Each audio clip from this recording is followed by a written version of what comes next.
వెళ్తాడు. ఈ భూమి మీద ఒక రకంగా మనకి ఇద్దరు మేలు చేస్తున్నారు. ఆ మేలు ఒకడు రక్షక భటుడుగా ఉన్నాడు మనకి, ఇంకొక ఆయనేమో ఈ తిథులు నక్షత్రాలు మంచి చెడు చెప్పడానికి ఇంకొక ఆయన ఉన్నాడు. కాబట్టి వీళ్ళిద్దరూ అంటే సమాజంలో ఏమైంది, సామాన్య జనం యాక్సెప్ట్ చేసే స్థాయికి వచ్చేసారు. యాక్సెప్ట్ అంటే ఏంటండి, వీళ్ళ నాయకత్వాన్ని అంగీకరించేశారు సామాన్య జనం. ఇప్పుడు అందుకనే అప్పటి నుంచి ఇప్పుడు దాకా కొనసాగుతుందా లేదా? ఈ రెండు వర్గాలు చాలా ఉన్నతమైన వర్గాలు, చాలా వాళ్ళని అంటే ఇంకా పెద్ద చెప్పాలంటే అగ్ర వర్ణాలు, వర్ణాల్లో కూడా అగ్ర వర్ణాలు. కాబట్టి ఇవన్నీ సిస్టమైజ్ చేయడానికి ఇంకొక 500-600 సంవత్సరాలు పట్టింది. సామాన్య జనం దగ్గరికి తీసుకెళ్లి దాన్ని సిస్టమైజ్ చేసుకుంటూ ఆ వర్గాల యొక్క ఆధిపత్యాన్ని కొనసాగించారు. ఇది వేదాలు, వేదాంత రహస్యం, వేదాల్లో ఉన్నటువంటి స్మృతులు.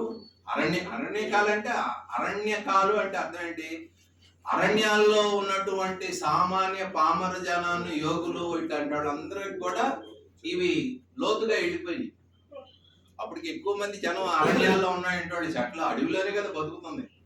కాబట్టి అరణ్యాల్లో దాకా వెళ్ళి, అరణ్యకాలు అంటే అరణ్యంలో ఉన్నటువంటి వాడిని కూడా ఎడ్యుకేట్ చేయగలిగినాయి అని చెప్పేసి యోగులు ఇట్లాంటి వాళ్ళందరూ వెళ్ళి ప్రచారం చేసినటువంటి ఘటనలు.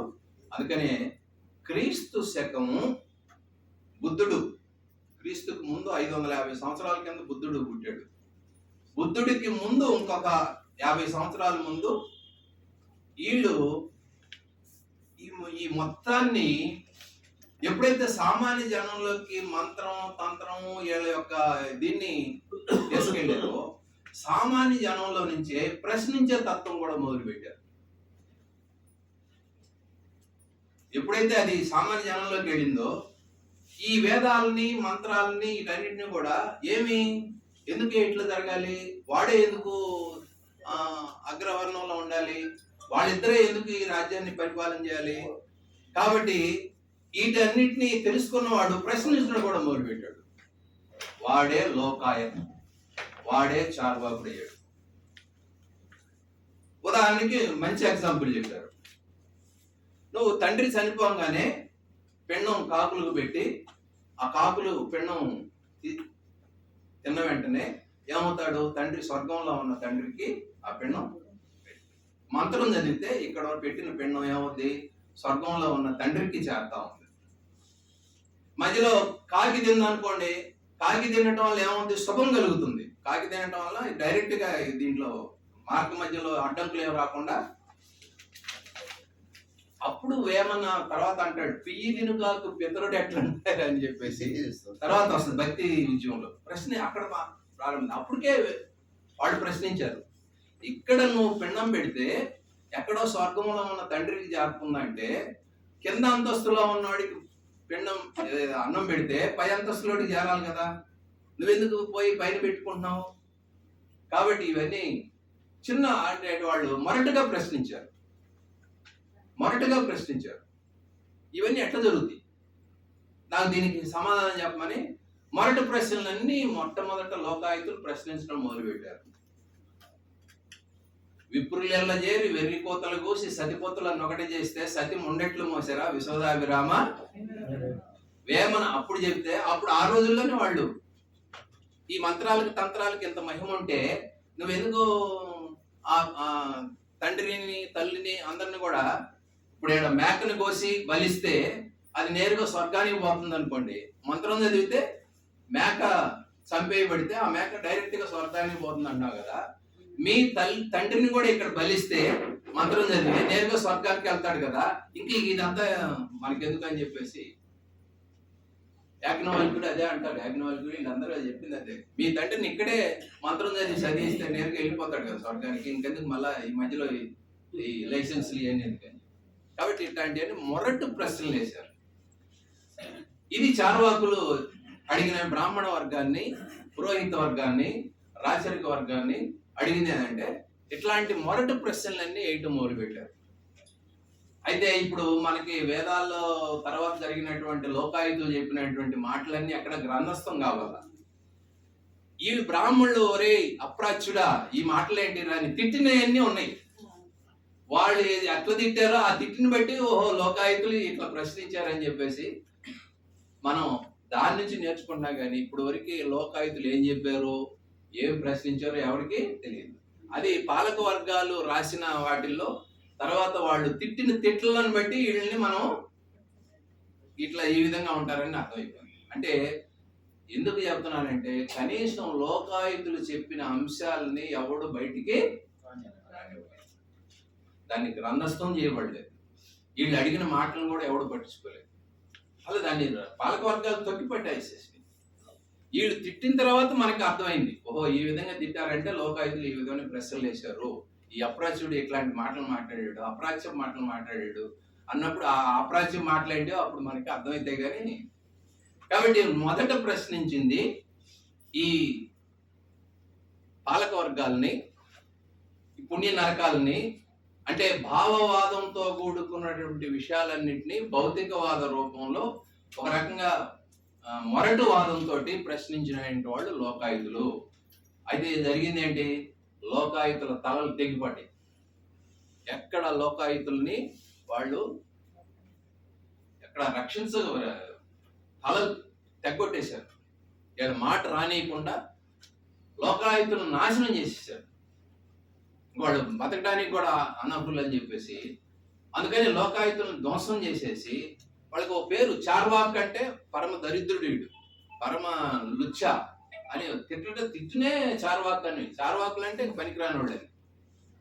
కాబట్టి ఇది కొంతకాలం అంటే బుద్ధుడికి ముందు సమాజాన్ని ప్రశ్నించిన వాళ్ళు భౌతికవాదులు, మొరటు భౌతికవాదులు చార్వాకులు. అయితే చార్వాకులు బలహీనత ఏంటంటే వాళ్ళు తక్కువ మంది, వాళ్ళు ఈ సిద్ధాంతాన్ని సామాన్య జనం దాకా తీసుకెళ్లి జనంతో ప్రశ్నించే పని చేయలేకపోయారు. అందుకనే వీళ్ళు తొందరగా ఏమయ్యారు, ఈ సిద్ధాంతాన్ని ఏళ్ళ వరకే పెట్టుకున్నారు కానీ కింద దాకా జనంలోకే. ఒకటే గుర్తు పెట్టుకోండి, మన కమ్యూనిస్ట్ సిద్ధాంతం మన దగ్గరే ఉన్నంత కాలం మనల్ని ఇదేంటే చేయటం చాలా సులభం. కమ్యూనిస్ట్ సిద్ధాంతం ప్రజల దగ్గరికి వెళ్ళింది అనుకోండి, దాన్ని నలిపేయటం ఎవడం వల్ల. అందుకని మన సిద్ధాంతం దేనికోసం, ప్రజల్ని ఆహ్వానిస్తే భౌతిక శక్తిగా. మార్క్స్ అప్పుడే చెప్పాడు, నీ సిద్ధాంతం ప్రజల్ని ఆవహించకుండా నీ దగ్గర ఉన్నంత కాలం అది సిద్ధాంతంగా ఉండదు, దానికి విలువ కూడా లేదన్నాడు. ఆ సిద్ధాంతాన్ని నువ్వు జనంలో తీసుకెళ్తే జనం సిద్ధాంతంగా మారితే దానికి భౌతిక శక్తి ఏర్పడుద్ది, దానికి ఒక గొప్ప ఆయుధం అవుద్ది. అదే ప్రజలు ప్రశ్నిస్తారు, ఎదురు తిరుగుతారు. ప్రజలు ఎదురు తిరిగినప్పుడు ప్రజలే చరిత్ర నిర్మాతలు. లోకాయుతులు కరెక్ట్గా ఈ తప్పే చేశారు. వీళ్ళు ప్రశ్నించినటువంటి దాన్ని జనం దగ్గరికి తీసుకెళ్ళలేదు, జనాన్ని దానికి సంసిద్ధం చేయలేదు. జనంతో ఎప్పుడైతే వేరుపడిపోయారో 7-5 నిమిషాల్లో పాలక వర్గాలు నాశనం చేసేసింది, భూమి మీద లేకుండా చేసింది. అట్లా సిద్ధాంతమే ఇక ఎదురులేదు. నేను చెప్పిన అరణ్యకాలైనా ఎన్నైనా మొత్తం ఏంటంటే బ్రాహ్మణ క్షత్రియ వర్గాలు అప్పటికే రాచరికం ప్రారంభమైంది. రాచరికంలో గణ వ్యవస్థ పోయింది, రాజులు యుద్ధాలు చేయటం మొదలు పెట్టారు. ఇక అక్కడ హలాలు మొత్తం పశు సంపదనంతా యజ్ఞయాగాదుల్లోకి బలిస్తుంది. ఆ క్రమంలో గౌతమ బుద్ధుడు ఆయన ఏం చేశాడు, గౌతమ బుద్ధుడు చేసినటువంటి గొప్ప పని ఏంటంటే ఆయన సంచి భుజాన్ని, యాక్చువల్ గా గౌతమ బుద్ధుడు పెద్ద రాచరికం రాజు. ఎవరు వాళ్ళ నాన్న శుద్ధోధనుడు ఈయన పేరు, ఆయన పేరు అయితే ఉంది. వాళ్ళ అప్పటికి ఆయన పెద్ద రాజ్యానికి రాజు. ఆ రాజుగారి కొడుకుగా పుట్టి ఆయనకి పేదరికం ఎందుకు ఉంది, కష్టాలు ఎందుకు ఉండి, ముసలమ్మ ఎందుకు బాధపడుతుంది, శవం రోగి ఎందుకు బాధపడుతుంది, ఇవన్నీ చూసిన తర్వాత దీనికి ఎక్కడో ఒక దగ్గర మార్గం కనిపెట్టాలని చెప్పేసి సంచి భూదాన్ని వేసుకొని బయలుదేరాడు. అప్పటికే పెళ్లి చేశాడు వాళ్ళ నాన్న, ఏడ పారిపోతాడని చెప్పేసి భార్యను కూడా వదిలేసాడు. అది చెప్తాడు. తర్వాత ఏదో కొంతకాలమే తర్వాత ఇక దేశం మీద పడ్డాడు. దీనికి మూలం కారణం ఏంటి, దుఃఖానికి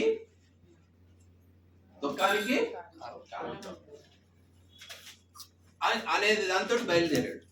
ఇంకా అప్పుడు ఇందాక వెంకటయ్య గారు చెప్పిన కోరికలే దుఃఖానికి కారణం, లేకపోతే అంటే అప్పటికి మార్క్సిజం లేదు భూమి మీద.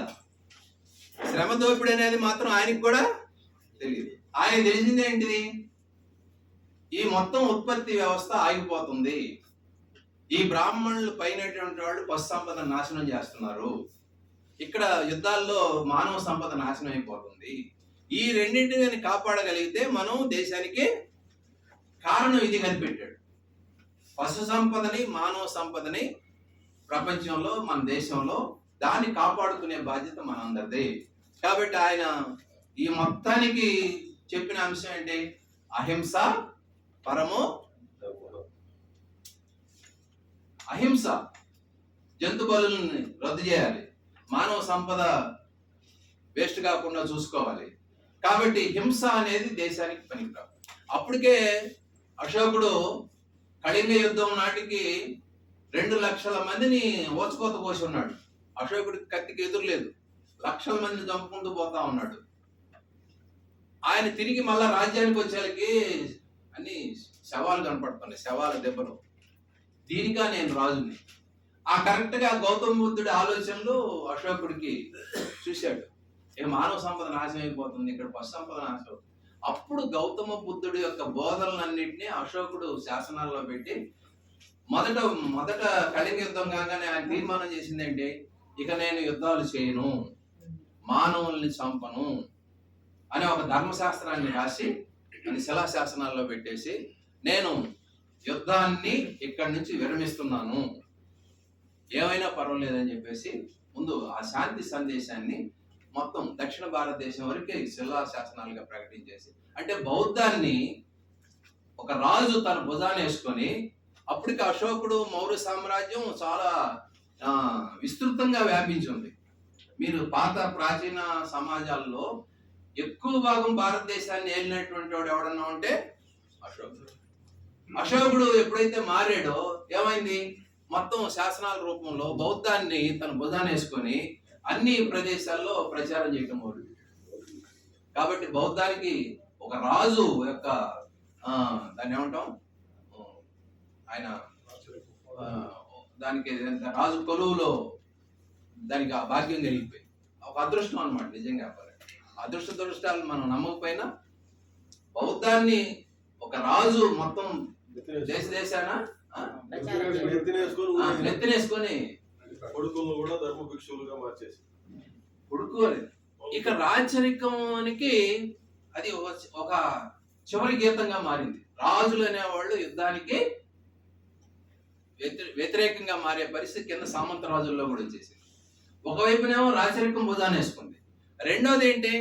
ఈయన 4 ధమ్మాల పేరు పెట్టాడు. బుద్ధం శరణం గచ్చామి, ధర్మం శరణం గచ్చామి, సంఘం శరణం గచ్చామి అని చెప్పేసి వినయ పిటకం త్రిపిటకాలు మొత్తం రాసేసి బౌద్ధ భిక్షులు ఏం చేయాలి, సామాన్య జనం ఏం చేయాలి, రైతులు ఏం చేయాలి, వ్యవసాయ కార్మికులు ఏం చేయాలి, పూజారులు ఏం చేయాలి, మొత్తం సమాజంలో ఉన్నటువంటి వివిధ వర్గాలు ఏ ధర్మాన్ని పాటించాలి, ఏ ధర్మాన్ని వెటనాడాలి, వీటన్నిటిలో వినయ పిటకం చాలా కీలకమైంది. అంటే బౌద్ధ భిక్షువులు, ఇందాక నేను చెప్పాను, చార్వాకులు చేయని పనిని బౌద్ధం చేసింది.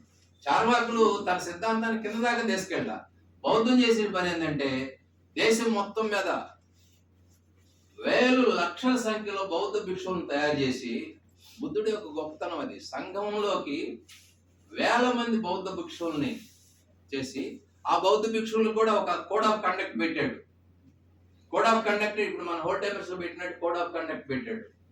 మీరు ప్రజల్లోనే ఉండాలి, ప్రజల్లోనే తినాలి, ప్రజలు ఇచ్చిన బట్టలే వాడాలి, ఇక సంసారాలు, భార్యలు, పిల్లలు ఎన్ని కుదరదు. ఒకసారి నువ్వు బౌద్ధ భిక్షుగా మారిపోతే మొత్తం నీ ప్రజా జీవితమే నిజంగా మారేది. లక్షల మంది బౌద్ధ భిక్షువుల్ని దేశవ్యాప్తంగా పంపించేసి ధర్మాన్ని దేశవ్యాప్తంగా ప్రచారం చేయడం, దాంతో బౌద్ధం అనేది చాలా, ఎందుకంటే ఆ రోజు ఆ ఉత్పత్తి శక్తులను ముందుకు తీసుకెళ్ళడానికి బౌద్ధం. కాబట్టి బౌద్ధంలో ఉన్నటువంటి అహింసా సిద్ధాంతం, ఈ బౌద్ధంలో నుంచే పక్కన ఇంకో జైనుడు పుట్టాడు. ఆయన ఎక్కడ దాగుపడంటే అహింసలో కూడా ఇంకొక అతివాదంలోకి వెళ్ళిపోయాడు. నువ్వు కాళ్ళకి చెప్పులు వేసుకొని నడిస్తే కింద చీమలు పొంలు అన్ని చచ్చిపోతాయి, కాబట్టి చెప్పులు కూడా మానేసి తిరగాలన్నాడు.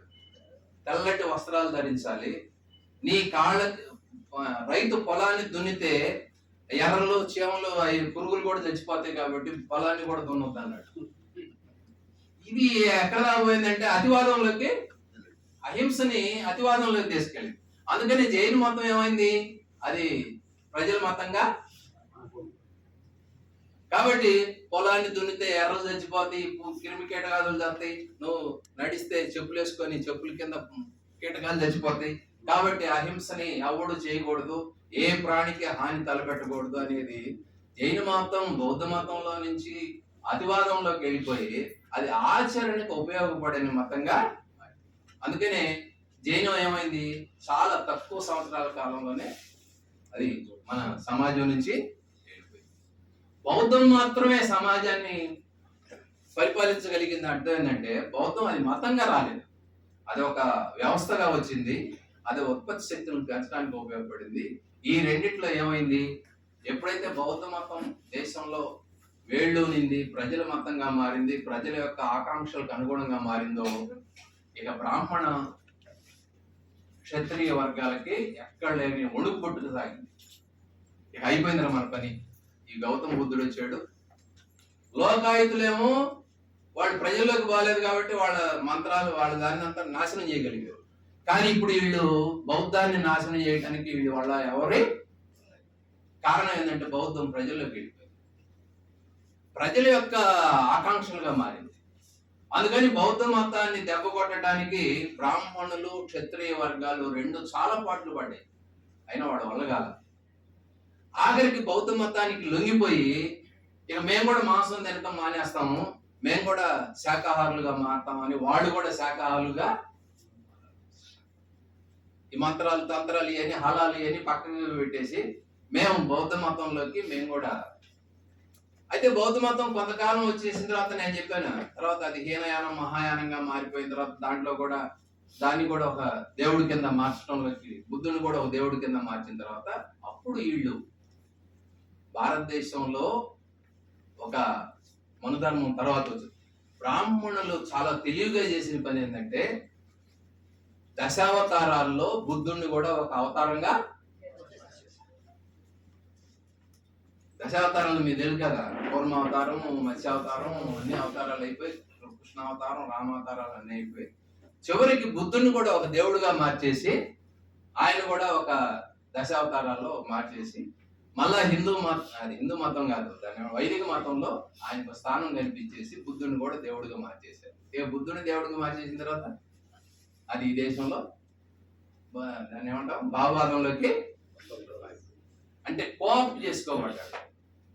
భారతదేశంలో బ్రాహ్మణులకు అంత శక్తి ఉంది, పూజారులకు అంత శక్తి ఉంది, అన్నిటినీ తనలో ఇముడ్చుకోవడానికి ప్రయత్నం చేశారు. ఆఖరికి వీళ్ళు పరమ మాంసాహారులుగా ఉన్నటువంటి వాళ్ళు మాంసాహారాన్ని కూడా త్యజించి శాకాహారులుగా మారి కొంతకాలానికి బౌద్ధాన్ని తన చేతిలో కలుపుకొని ఇక క్రీస్తు శకం 400 సంవత్సరం నాటికి బౌద్ధం మన దేశం నుంచి దాన్ని కరిగించేసుకొని వాళ్ళు కలుపుకున్న తర్వాత వెళ్ళిపోయి ఇతర దేశాలకు అది వేరే సంగతి. అప్పుడు ఏం చేసింది, ఇందాక నేను చెప్పానే, మళ్ళా బ్రాహ్మణాలు రాజులు రాజ్యాలు ఇవన్నీ ముందుకు వచ్చేసిన తర్వాత ముఖ్యంగా గుప్తుల కాలం నాటికి వచ్చేసరికి వాళ్ళు ఏం చేశారు, వీటన్నిటిని ధర్మశాస్త్రాల్లోకి మార్చేశారు. అప్పుడే మీకు మనుధర్మ శాస్త్రం పుట్టింది. మనుధర్మ శాస్త్రం వచ్చి బ్రాహ్మణ ఆధిక్యతని హైయెస్ట్ మార్గంలోకి తీసుకెళ్ళింది. ఏంటిది, బ్రాహ్మణ మనుధర్మ శాస్త్రంలో కీలకమైంది. ఆ ధర్మశాస్త్రంలో చెప్పింది బ్రహ్మ ముఖం నుంచి బ్రాహ్మణుడు పుట్టాడు, రాజు క్షత్రి భూతాల నుంచి పుట్టాడు, శూద్రులు ఎట్లు పుట్టారు. కాబట్టి ఆవిడ ధర్మం వర్ణాశ్రమ ధర్మం. దీనివల్ల ఏమైంది, మళ్ళా ఆ రెండు వర్గాలు పైచేయికి వెళ్ళిపోయినాయి, మిగతా వర్గాలన్నీ దానికి లోబడి ఉండటం అనేది అక్కడ ధర్మశాస్త్రం. ఇప్పుడు మనందరం అంటున్నాం మనుధర్మ శాస్త్రం ఈ దేశంలో. ఆర్ఎస్ఎస్ వాళ్ళు కూడా అసలు మన ధర్మశాస్త్రం ఏంటిది, మను రాసిందే ఉద్గమనం. కాబట్టి మనుధర్మ శాస్త్రాన్ని గుప్తుల కాలం నాటికి వర్ణ వ్యవస్థని ఇందాక చెప్పి చతుర్వర్ణం మయా, ఈ 4 వర్ణాలే ఉంటాయి. ఈ 4 వర్ణాలు కూడా గుణకర్మ విభాగశ, ఎవడు కర్మను వాడు పాటించాలి, ఎవడు ధర్మాన్ని వాడు పాటించాలి, ఎవడు కుల ధర్మాన్ని, కుల వృత్తికి సాటి లేదు గువ్వల కులాలు ఘనీభవించిపోయి, మతాలు ఘనీభవించిపోయి, వర్ణాలు ఘనీభవించిపోయి, ఇంకా ఎవడు వర్ణాశ్రమ ధర్మాన్ని వాడు పాటించుకుంటూ సమాజం అంతా కూడా వ్యవస్థీకృతం చేసేసి, పైన బ్రాహ్మణుడు ఎన్ని అకృత్యాలు చేసినా వాడికి శిక్ష లేదు, రాజు ఎన్ని అకృత్యాలు చేసినా వాడికి శిక్ష లేదు. శూద్రుడు బ్రాహ్మణ స్త్రీని వివాహం అంటే శూద్రుడు యొక్క అవయాన్ని కోసేయమన్నారు. అట్లా శూద్రులకి ఎక్కడ ఉండాలనో వాళ్ళకు కోడ్ ఆఫ్ కండక్ట్ పెట్టేశారు. వయసులు ఏం చేయాలనో కోడ్ ఆఫ్ కండక్ట్, క్షత్రువులు ఏం చేయాలి, బ్రాహ్మణులు ఏం చేయాలి. దీనన్నింటిలో కూడా బ్రాహ్మణ ఆధిక్యతని ముందుకు తీసుకురావడానికి మనుధర్మ శాస్త్రం గుప్తుల కాలం నుంచి 300 సంవత్సరాల పాటు, హర్షుడి కాలం అదే, గుప్తుల కాలం అదే, ఆ విధంగా ధర్మశాస్త్రాలు వచ్చినాయి. ఈ ధర్మశాస్త్రాల్లో కీలకమైంది మనుధర్మ శాస్త్రము.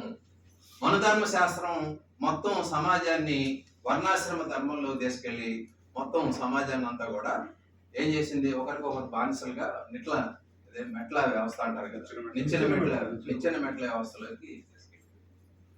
ఎప్పుడు కూడా భారతదేశంలో ఒక మెట్టు పైన ఉంటుంది, ఒక మెట్టు కింద ఉంటుంది. పైవాడు కిందవాడిని దొక్కేస్తుంటాడు, ఆ కిందవాడిని దొక్కేస్తుంటాడు. అంటే ఒక చోట దోపిడీకి గురవుతుంటాడు, ఇంకో చోట దోపిడీ చేస్తుంటాడు. ఒక చోట ఆధిక్యంలో ఉంటాడు, ఇంకో చోట లోలో ఉంటాడు. అందుకని ప్రతి దాంట్లో మీరు చూసేది ఏంటంటే నిచ్చెన మెట్ల వ్యవస్థలో కింద వాడిని అణిచేస్తుంటాడు, పైవాడి చేత అణచబడుతుంటాడు ప్రతి కులం. దీనికి కుల వ్యవస్థని గుప్తుల కాలంలో ఇంకా వ్యవస్థీకృతం చేశారు. ఈ క్రమంలో ఈ కుల వ్యవస్థ వర్ణాశ్రమ ధర్మ శాస్త్రంలో అందని వాళ్ళందరినీ అంటరాని కులంలోకి వాళ్ళు ఏమంటారు, పంచములు అంటే అర్థం ఏంటి, 4 వర్ణాల్లో లేని వాళ్ళందరూ పంచములు ఏంటంటే వీళ్ళు మాలిన్యమైన పనులు చేసేవాళ్ళు. ఈ 4 వర్ణాలకి ఇంకా చెప్పాలంటే వీళ్ళు అంటరాని వారిగా సమాజంలో బయట వాళ్లే పంచములు, వాళ్లే దళితులు, వాళ్లే ఈరోజు. అందుకని ఆర్ఎస్ శర్మ రాశారు శూద్రవర్ణం ఎలా పుట్టింది. దాంట్లో అయితే మనకు అన్ని క్లియర్ గా శూద్రవర్ణం భారతదేశంలో ఎలా పుట్టింది, పంచమ కులస్తులు ఎట్లా వచ్చారు, దీన్ని బ్రాహ్మణ ఆధిక్యత సమాజంలో మనుధర్మ శాస్త్రం ఎట్లా వాటిని నోటిఫై చేసింది, మనుధర్మ శాస్త్రం వ్యవస్థీకృతం చేసి అవతల పడేసి ఇక నువ్వు తిరగలేదని చెప్పేసి. అది ఎంత లోతైన చూడండి, భారతదేశ మూలాల్లోకి వచ్చేసరికి భౌతికవాదం తలెత్తింది, భౌతికవాదాన్ని నాశనం చేసింది, మళ్ళా భౌతికవాదం మన దేశంలో చాలా ముఖ్యమైనటువంటి పాత్ర పోషించింది. మళ్ళా భౌతికవాదాన్ని వెనక్కి నెట్టడానికి మనుధర్మ శాస్త్రాలని అన్నింటినీ పాలక వర్గాలు. అందుకనే పాలక వర్గం ఆ రోజు ఏ వర్గం పరిపాలిస్తుంటుందో వాళ్ళ భావాలే ప్రజల భావాలుగా మార్చడానికి మార్క్స్ చెప్పినటువంటి ఆనాడు సూత్రం ఈనాడు కూడా. ఆ క్రమంలో భారతదేశంలో ఇంకా నేను చెప్పాను ఇందాక అనేక రకాల తెగలు భారతదేశంలోకి. మొదట ఆర్యులు విదేశీ దండయాత్ర, ఇంక ఇక్కడి నుంచి మీరు చూస్తే గుప్తుల కాలం నుంచి అనేక తెగలు భారతదేశంలోకి, పూణులు, శకునులు, యవనులు, ఆ తర్వాత రాజపుత్సు, ఆ తర్వాత వీళ్ళెవరు మొఘలాయులు, సుల్తాన్లు, వరుసన దాడులన్నీ ప్రపంచంలో ఉన్న తెగలన్నీ మన మీద దాడులకి వచ్చేసి ఏంటి, ఎందుకు వచ్చినాయి? భారతదేశం స్వర్ణయుగం, అక్కడ ఏదో బ్రహ్మాండంగా భారతదేశంలో మంచి పంటలు పండుతాయి, మంచి ఏంటంటే సుగంధ ద్రవ్యాలు ఉన్నాయి, నదులు బ్రహ్మాండంగా ఉన్నాయి, అలరారుతా ఉంది. అప్పటికే మనం సింధు నది నాగరికత నుంచి విదేశాలకు ఎగుమతి చేయడం మొదలు పెట్టాం. మన చేతి వృత్తులు ఎక్కడికి పోయినాయి అంటే అగ్గిపెట్టెలో 20 గజాల చీరని నేసి అగ్గిపెట్టెలో పెట్టగలిగిన స్థాయికి వెళ్ళిపోయింది మంది. విదేశాలతో మనకి పత్తి మన వీటన్నిటికీ మంచి గిరాకీ ఏర్పడింది. ఇక్కడ తయారైన నూలు వస్త్రాలు, క్యాలికో వస్త్రాలు, రకరకాల వస్త్రాలు విదేశాల్లోకి అప్పటికి ఇంగ్లాండ్ కూడా మనం వెళ్తున్నాయి. అప్పుడు ఈ విదేశస్తులంతా కూడా ఏదో భారతదేశంలో ఇదంతా బ్రహ్మాండంగా అలరారుతా ఉంది, ఇక్కడ సంపద ఉంది, ఇక్కడ నదులు ఉన్నాయి, ఇక్కడ మంచి శీతోష్ణ స్థితి ఉంటుంది అని చెప్పేసి ఈ భారతదేశానికి అందరి కళ్ళు దీని మీద పడ్డాయి. అప్పటికే విదేశాల నుంచి ఒక్కొక్కరు మన మీద రావటం మొదలు పెట్టారు. అయితే ఇక్కడ అదే మళ్ళా దాని చరిత్రలో. కాబట్టి విదేశాల నుంచి ఎప్పుడైతే ఈ తెగలన్నీ రావటం మొదలు పెట్టినాయో విదేశీ ఆలోచనలు, విదేశీ ఫిలాసఫీ, విదేశీ తాత్విక ఆలోచనలు కూడా మన దేశంలోకి. దాంట్లో మొఘలాయిలు మొట్టమొదట వచ్చినటువంటి వాళ్ళు తురుష్కులు, అరబ్స్ అంటారు. తర్వాత పార్సీలు వచ్చారు. తర్వాత మొఘల్స్, ఆఫ్ఘన్లు, వీళ్ళందరూ 4 రకాలుగా వచ్చారు. మొఘలాయిలు, మీరు ముస్లింలంతా ఒకటి కాదు. కొంతమంది ఇరాన్ నుంచి వచ్చారు, కొంతమంది రష్యా ప్రాంతం నుంచి వచ్చారు, కొంతమంది చెంగిస్ ఖాన్ వాళ్ళు ఆఫ్ఘన్స్ ఒక రకంగా వచ్చారు, చివరికి మొఘలాయిలు. వాళ్ళు రకరకాల భాషలను తీసుకొచ్చారు.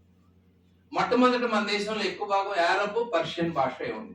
సంస్కృతం తర్వాత వీళ్ళు వచ్చిన తర్వాత అన్ని ఉత్తర భారతదేశంలో వీళ్ళ ఆధిపత్యం సంపాదించిన తర్వాత పర్షియన్, అరబ్ భాష కలిపి అప్పుడు ఇందాక మీరు చెప్పినటువంటి హిందూ మతం, హిందూ అనే మాట అప్పుడు పుట్టింది.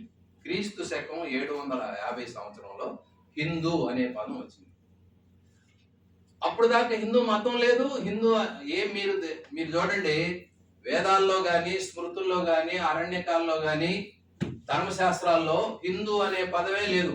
ఈ మోడీ గారు చెప్తున్నారు ఆనాడే హిందూ మతంలో మేము విమానాన్ని కనిపెట్టామని. క్రీస్తు శకం 750 సంవత్సరాల దాకా ఈ దేశంలో హిందూ అనే పదమే లేదు.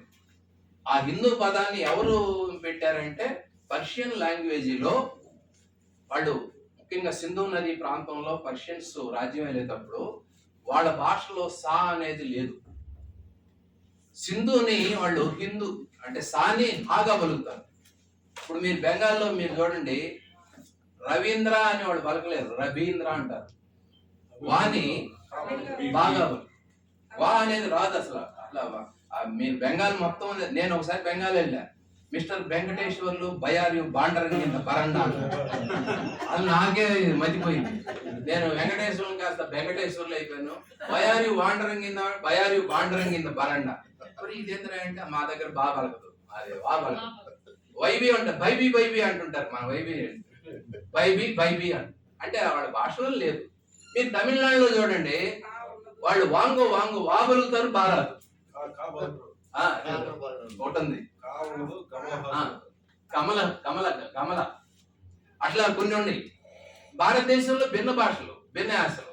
కాబట్టి మొదట సింధు ప్రజల్ని వాళ్ళు ఏం పెట్టారు, హిందూ ప్రజలని అన్నారు. ఇండస్ వ్యాలీ, ఇండియా అనే ఎందుకు పేరు వచ్చింది? Indus valley. సింధు నదిని తెలుగు ఇంగ్లీష్ లో ఇండస్ వ్యాలీ. అది ఏమైంది? ఇండియాగా. ఇండస్ అనేది ఇండియాగా మారింది, సింధు హిందూగా. కాబట్టి హిందూ అని, కాబట్టి వాళ్ళ భాష సరస్వతి అనలేరు, వాళ్ళు హరస్పతి అంటారు. కాబట్టి అట్లా చాలా భాషల్లో ఉన్నటువంటి అన్ని మనం అప్పటి నుంచి మనల్ని హిందూ ప్రజలు అనటం ఎక్కువ భాగం ప్రపంచంలో. వాళ్ళు మన భాష హిందూ మతం, హిందూ. కాబట్టి హిందూ మతం అనేది వీళ్ళు చెప్పినట్టుగా వేదాల నుంచి హిందూ మతం కాదు, వైదిక మతమే ఉంది భారతదేశంలో.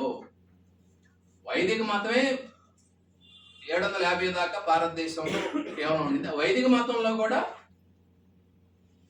నేను ఇందాక చెప్పినటువంటి ఇంద్రుడు, వరుణుడు, వాయువు ఇట్లాంటి వాళ్ళని పూజించారు, కానీ అప్పటికి దేవుళ్ళు రాలేదు.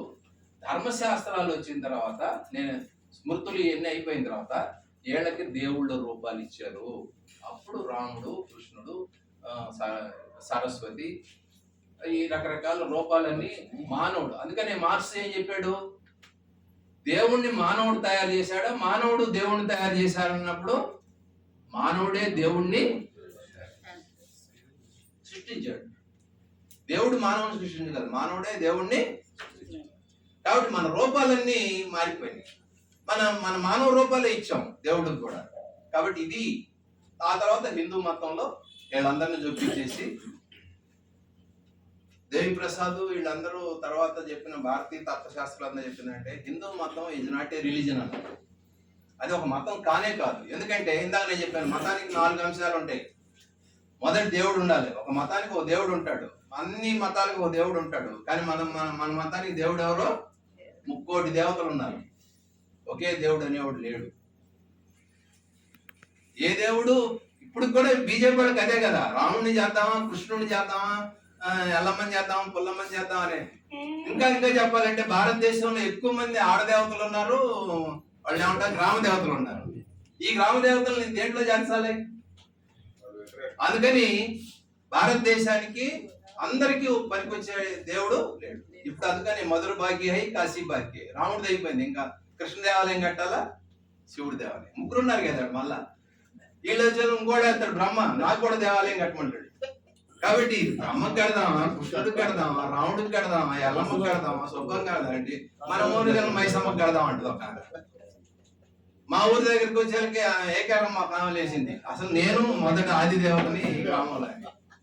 మీరందరూ ఆడిలో కట్టడం ఎందుకండి, వీళ్ళు కొత్త దేవుళ్ళు వచ్చారు. నేను అసలు ఈ గ్రామంలో బొడ్డురాయి అంటారు, ఆ బొడ్డురాయిలో ఏకరమ్మ ఉందంట. ఇప్పుడు ఆ ఏకరమ్మ బయటకు వచ్చి అల్లాడుతుంది. అసలు నేను ఈ మూల దేవతని, మీరందరూ ఇప్పుడు కొత్తగా వచ్చారని చెప్పి అయ్యప్పలు వచ్చారు. ఇంకా అందుకని ఎందుకు చెప్తానంటే, ఇట్స్ నాట్ ఏ రిలీజన్, దానికి దేవుడు లేడు. రెండోది ఏమన్నాడు దేవప్రసాద్, దానికి ఒక గ్రంథం లేదన్నాడు. ఇప్పుడు బీజేపీ వాళ్ళు తలగొట్టుకొని ఉన్నారు. ఏం చేయాలి, రామాయణాన్న, మహాభారతాన్న, భగవద్గీతన, ఇది కాకుండా మనధర్మ శాస్త్రాన్న ఏం పెట్టాలా? ఈ భారతదేశంలో అందరూ యాక్సెప్ట్ చేసే గ్రంథం ఏదో అంటే వాళ్ళకి కూడా తలపట్టుకొని కూర్చున్నారు. ఆఖరికి భగవద్గీతను పెట్టారు. భగవద్గీత ఏమన్నాడు, భగవద్గీత మహాభారతంలో చివరి అధ్యాయంలో ఆయన యుద్ధంలో చేసినటువంటి గీత. అప్పుడు మహాభారతాన్ని ఏం చేయాలి, అంతకుముందు రామాయణాన్ని ఏం చేయాలి? ఇప్పుడు తలపట్టుకొని ఏ గ్రంథాన్ని పెట్టలేక ఏదో వదలేమని చెప్పేసి అక్కడ ఏకాభిప్రాయం రావట్లేదు. అట్నే ఏ దేవాలయాన్ని, ఇప్పుడు రాముడి దేవాలయం కట్టిన తర్వాత కృష్ణ దేవాలయం కావాలి, రేపు మధురలో అదే కాశీ దేవాలయం కావాలి. ఇప్పుడు తలపట్టుకొని కూర్చొని ఉన్నారు. మధుర భాగ్య హై కాశీ. ఇప్పుడు ఇద్దరు కోపం వచ్చిందండి, కృష్ణుడికి రాముడు. ఇంకా అసలు విషయం తెలుసా, ఈ దేశంలో రాముడి కన్నా రావణాసుని పూజించేవాడు ఉన్నారు. ఈ మద్రాసు తెలితే మీరు, ఇప్పుడు కూడా వాళ్ళ దేవుడు ఎవరంటే రావణాసుడు. రావణాసుడిని కూడా పూజించేవాడు ఈ దేశంలో ఉన్నాడు. దుర్యోధనుడిని పూజించేవాళ్ళు ఉన్నారు. అందుకని ఇక్కడ ఒక దేవాలయం లేదు, ఒక దేవుడు లేడు, ఒక గ్రంథం లేదు, పూజారులు కూడా. మీరు బెంగాల్ పూజారి ఇక్కడ రావడం లేదు, ఇక్కడ పూజారి. బెంగాల్ పూజారులు ఉన్నారు బ్రాహ్మణులు, వాళ్ళు జల పుష్పాలు తింటారు, అంటే చేపలు శుద్ధంగా తింటారు, విభూతి పళ్ళు శుద్ధంగా తింటారు. వాళ్ళకి అది శాకాహారం.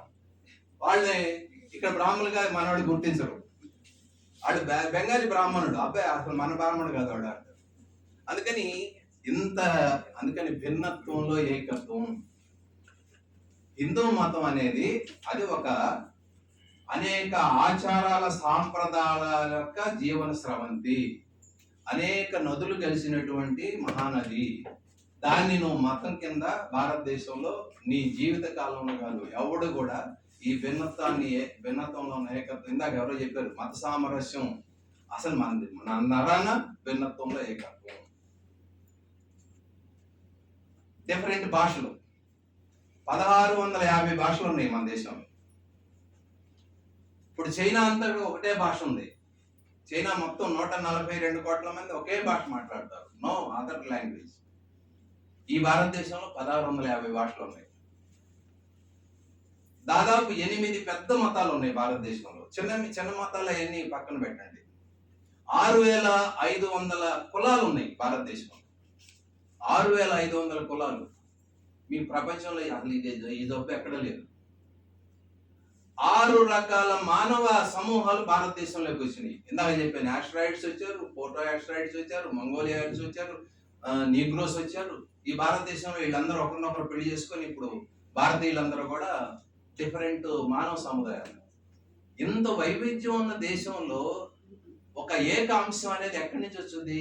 ఒక్క దాంట్లో సంస్కృతిలో రావాలి. సంస్కృతి కూడా డిఫరెంట్ భాషలు, డిఫరెంట్ వేష. ఇప్పుడు బెంగాల్ మన పంచకట్టుకి తేడా ఉందా లేదా? వాళ్ళ వేషధారానికి మనకి పక్కన మద్రాసు వాడికి అయ్యర్ గారికి ఇక్కడికి తేడా ఉందా లేదా? అంటే ఈ భాషలు యాషల్లో కూడా అనేకమైనటువంటి వైవిధ్యం. కాబట్టి ఈ భారతదేశంలో ఉన్నటువంటి గొప్పతనం ఏంటంటే భిన్నత్వంలో ఏకత్వం. దీన్ని చంపేయటం ప్రపంచంలో ఎవడి వల్ల కాదు అని తేలిపోయింది. మొఘలాయిలు వచ్చారు, హూణులు వచ్చారు, కుషానులు వచ్చారు, వీళ్ళందరూ కూడా భారతదేశంలో కలిసిపోయారు. ఆఖరికి భారతదేశంలోకి వచ్చిన ఆంగ్లేయులు, డచ్ వాళ్ళు, ఫ్రెంచ్ వాళ్ళు కూడా ఈ భారతదేశం నుంచి తరివేయబడ్డారు. మిగతా వాళ్ళందరూ వచ్చి ఇక్కడ ఈ నదిలో స్నానం చేశారు, దీంట్లో ఒరిగిపోయారు, దీంట్లో కరిగిపోయారు. ఈ సంస్కృతిని అంతా కూడా జీర్ణం చేసుకొని ఇప్పుడు ఇందా చెప్పానే అక్కడ షియా సున్ని అని అడగొట్టుకుంటారు, ఏడుకొచ్చేలకి సూఫీ మతంగా. అసలు అక్బరు అల్లాహో అక్బర్ అంటుంటారు. అక్బర్ ఏమయ్యాడు? పెద్ద లౌకికవాదిగా ఉన్నాడు. అక్బర్ కొత్త మతాన్ని, దీన్ని ఇలా ఆయన కొత్త మతాన్ని పెట్టేశాడు. కాబట్టి ఇవన్నీ చూస్తే మనకి ఇంత పెద్ద సాంస్కృతిక వారసత్వం ఉంది, ఇంత పెద్ద మనకి మత సామరస్య వాస్తవం ఉంది, ఈ భిన్నత్వంలో ఏకత్వం, ఈ మొత్తం మన ఇదంతా ఎందుకంటే ఎవడు దీన్ని కదిలించలేనటువంటి ఒక స్ట్రక్చర్ ఉంది. అందుకని బీజేపీ వాడు మొదట ఏమన్నాడు? జాతీయవాదంలో ఏక భాషని, హిందీనే రుద్దాలని చూశాడు, వాడి వల్ల కాల.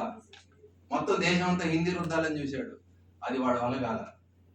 ఒకే భాష, ఒకే మతం, హిందూ మతమే ఉండాలన్నాడు, వాడి వల్ల కాల. హిందూ మతాన్ని ఐక్యం చేసే పరిస్థితి వాడికి లేనే లేదు. ఎందుకంటే హిందూ మతం దేంట్లో ఉంది? కులాల్లో. ఇన్ని కులాలను ఐక్యం చేసే శక్తి వాడికి లేదు. అందరినీ ఏకం చేయలేదు, ఒక మతం ద్వారా ఏకం చేయలేదు, ఒక భాష ద్వారా ఏకం చేయలేదు, ఒక ప్రాంతం ద్వారా మొత్తం. మన భౌగోళికంగా అంటే భారతదేశంలో భౌగోళికంగా చూస్తే ఒకప్పుడు పాకిస్తాన్ మనలో ఉండింది, ఆఫ్ఘనిస్తాన్ దాకా ఉండింది. మనం ఆర్యావర్తనం అంటాం, ఇటు శ్రీలంక దగ్గర దాకా వెళ్ళాము. కాబట్టి భౌగోళికంగా చూసినా కూడా ఇది ఉపఖండం, ఇదంతా ఒక దేశంగా లేదు. ఎప్పుడు ఒక ఉపఖండంగా, ఈ రోజు కూడా ఉపఖండమే. భిన్న భాషలు, భిన్న యాసలు, భిన్న మార్గాలు, భిన్న రకాల సంస్కృతులు. కాబట్టి భారతదేశం, ఇంత వైవిధ్యం కలిగినటువంటి భారతదేశంలో వాడు ఎన్ని, ఒకే భాష, ఒకే మతం, ఒకే ప్రాంతం, ఒకే పన్ను, ఒకే చట్టం, ఒకే దేవుడు, ఒకే మిగతా వాడందరూ పనికిరాలండి. ఎన్ని చెప్పినా వాడి వల్ల కానిటువంటిది. కాబట్టి భౌతికంగా అంత శక్తి ఉంది మనకి, అంత మార్పు ఉంది. దీనికి కారణం ఏంటంటే, దీనికి ముందు భక్తి ఉద్యమాలు ఈ దేశంలో, వీటన్నిటిని పక్కన పెట్టేసి భక్తి ఉద్యమాలు ఈ దేశంలో ప్రబలంగా ముందుకు వచ్చినాయి. ఈ కులాలని, మతాలని, వీటన్నిటిని కూడా మొత్తం ఏకదాటిగా ఎదిరిస్తూ వీఆర్ ఏక్ హై, మనందరం ఒకటే. అక్కడ అన్నమయ్య పాత్ర కనపడుద్ది, పోతులూరు వీరేరు ఆయన అప్పుడు ఆ రోజుల్లోనే సిద్ధయ్యని ఎవరు ముస్లింని భక్తుడిగా మార్చేశారు. ఆఖరికి మన వెంకటేశ్వర స్వామి కూడా ముసల్మాన్ని పెళ్లి చేసుకున్నాడు. కాబట్టి ఇంత వారసత్వం దీనికి ఉంది. అన్ని సంగమాలు ఇక్కడ కలియబడ్డాయి. కాబట్టి వేమన ఎంత భౌతికవాది, మొత్తం ప్రపంచాన్ని, దేశాన్ని ఉర్రూతలోగించాడు. వేమన పద్యాలు, పోతులూరు వీర బ్రహ్మేంద్ర, అన్నమయ్య పద్యాలు, అక్కడికి వెళ్తే బసవుడు, కర్ణాటకలో మొత్తం బసవుడు అంతా కూడా శైవుల్ని, వీరశైవుల్ని, వైష్ణవులందరినీ కలిపాడు, అన్ని కులాలను ఏకం చేయించాడు. ఒకప్పుడు బ్రహ్మనాయుడు, నాగమ్మ, అదేంటి పల్నాడు ప్రాంతంలో దాన్ని సాపుట్ సిద్ధాంతం, అన్ని కులాలు కలిసి భోంచేయాలి. ఎప్పుడో జరిగింది, 500 సంవత్సరాల కిందట అన్ని కులాలను ఏకం చేసినటువంటి చరిత్ర మనకి ఉంది. అన్ని కులాలు ఒకే చోట సాక్షి భోజనాలు. ఇక మీకు చెప్పాలంటే అధునాతనటువంటి రాజా రామ్మోహన్ రాయ్, ఇందాక మీరు చెప్పినట్టు ఆయన ఎవరు, స్వామి దయానంద సరస్వతి, రామకృష్ణ పరమహంస, వివేకానందుడు, వీళ్ళందరూ కూడా ఈ దేశంలో మత సామరస్యాన్ని కోరుకున్నారు. వీళ్ళందరూ భౌతికవాదాన్ని కోరుకున్నారు. మొత్తం విదేశీ సామ్రాజ్యవాదానికి వ్యతిరేకంగా వీళ్ళందరినీ ఏకం చేశారు. కాబట్టి అంత వారసత్వం ఆధునిక ప్రపంచం వరకు, ఆఖరికి ఇండియా విడిపోయేటప్పుడు కూడా, ఏది పాకిస్తాన్ భారతదేశంలో, ఒక పక్కన పాకిస్తాన్ భారతదేశంలో జనం కొట్టుకుంటున్నారు. గాంధీ గారు వెళ్ళి స్వాతంత్రోద్యమంలో ఎర్రజెండా, 3 రంగుల జెండా ఎగరేలా పోయి కలకత్తా వీధుల్లో మత సామరస్యం కోసం నిలబడ్డాడు. దేశానికి స్వాతంత్రం తెచ్చి ఆయన 3 రంగుల జెండా ఎగురేసిన ఆగస్టు 15వ తారీఖున ఆయన లేకుండా కలకత్తా వీధులు ఎందుకు తిరుగుతున్నాడు? We are all equal. ఈ దేశం కలిసి ఉంటేనే భవిష్యత్తు ఉంది. ఇంకా చెప్పాలంటే అంబేద్కర్ రాజ్యాంగం రాశాడు. ఏ టైంలో రాశాడు? అవతల శవాలు 2 లక్షల మంది ముస్లింలు బార్డర్లో చనిపోయి ఉంటారు. కలకత్తా నగర వీధుల్లో వేలాది మంది హిందువులు, ముస్లింలు చచ్చిపోయి శవాల దెబ్బల్లో ఉన్నాయి. భారత రాజ్యాంగం అప్పుడు రాయబడింది. రాజ్యాంగంలో ఏమన్నారు? ఇంత భారతదేశంలో అల్లకల్లోలం జరుగుతున్న రాజ్యాంగంలో మొదటి పీఠికలో we the people of India we are equal, మేము కలిసే ఉంటాము, రాజ్యాంగం కలిసే ఉంటుంది. కాబట్టి మన మూలాలు కలవటంలోనే ఉంది, ఐక్యంగా ఉండటంలో ఉందని చెప్పేసి రాజ్యాంగాన్ని రాసి అవలబడేసి. కాబట్టి ఇంత వారసత్వం ఉంది మనకి. దీనికి ఇంత కథ ఉంది. దీంట్లోకి జ్వరపడటం ఎవడి వల్ల కాదు. ఇది తాత్కాలికంగా ఉడతోపులు. కాబట్టి భారతదేశం యొక్క మూలాలను కానీ అర్థం చేసుకుంటే వీ విల్ ఫైట్.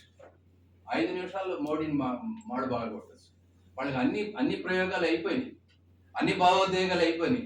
ఆఖరికి రాముడు భావోద్వేగం కూడా ఇప్పుడు అల్లర్లాడుతున్నారు. ఏం చేయాలని తలపట్టుకొని. అందుకని ఇంతకుముందు ఇందిరాగాంధీ చెప్పిన గుణపాఠం, ప్రజాస్వామ్య మూలాలకి ఇబ్బంది వచ్చినప్పుడు ఈ దేశంలో ప్రజలు రాజ్యాంగాన్ని రక్షించుకున్నారు. మూలాలకు దెబ్బ వచ్చినప్పుడు నిలబెట్టుకున్నారు. పెద్ద పెద్ద నియంతృత్వ చెంగీస్ ఖాన్ దగ్గర నుంచి భారతదేశంలో ఒక్కొక్కడిని పెద్ద వాళ్ళని అలెగ్జాండర్ లాంటి తని అవతల పడేశారు. కాబట్టి అంత వారసత్వం మనకు ఉంది. కాబట్టి ఈ వారసత్వాన్ని కమ్యూనిస్టులుగా మనం, ఇదంతా గొప్పతనం ఏంటి? కమ్యూనిస్టులు 1921లోనే సంపూర్ణ స్వరాజ్యం అనే నినాదంతో, లౌకికవాదం అనే నినాదంతో దేశం సమైక్యంగా ఉండాలి, ఫెడరల్ సిస్టమ్ కొనసాగాలి, దీని ప్రజాస్వామ్యం బలంగా ఉండాలని చెప్పి స్వాతంత్రోద్యమాన్ని కమ్యూనిస్టులు పిలిపించున్నారు. దానికోసం పాటుపడ్డారు. ఆ కమ్యూనిస్టులు బలంగా ఉన్నంత కాలం దేశం మనకి వేలే జరిగింది. కమ్యూనిస్టులు బలహీనపడితే ఎంత ప్రమాదం కనపడతాం. కాబట్టి మళ్ళీ కమ్యూనిస్టుల అవసరం పెరిగింది. భవిష్యత్తులో మన అవసరాలు ఇంకా పెరుగుతాయి. మనం ప్రజలను అంటిపెట్టుకొని దీన్ని మార్చగలిగిన శక్తి మనకు ఉంది. కాబట్టి మన సిద్ధాంతం అంత బలమైనటువంటి సిద్ధాంతం మన దగ్గర ఉంది. దాన్ని ప్రజల్లోకి ఇందాక చెప్పినట్టు బౌద్ధానికి ఎక్కడ నష్టం జరిగింది? బౌద్ధం ప్రజల్లోకి తన సిద్ధాంతాన్ని తీసుకెళ్ళినప్పుడల్లా బలంగా వేళ్ళునుకొని ఉంది. ఒకసారి ఆ సిద్ధాంతాన్ని ప్రజల నుంచి దూరం అయిన తర్వాత దాని బలహీనత కూడా అక్కడ. అందుకని నీళ్లలో చేపలాగా మన సిద్ధాంతం, మన భౌతికవాదం ఉండాలని కోరుకుంటూ ఈ అవకాశం ఇచ్చిన మీ అందరికీ ధన్యవాదాలు.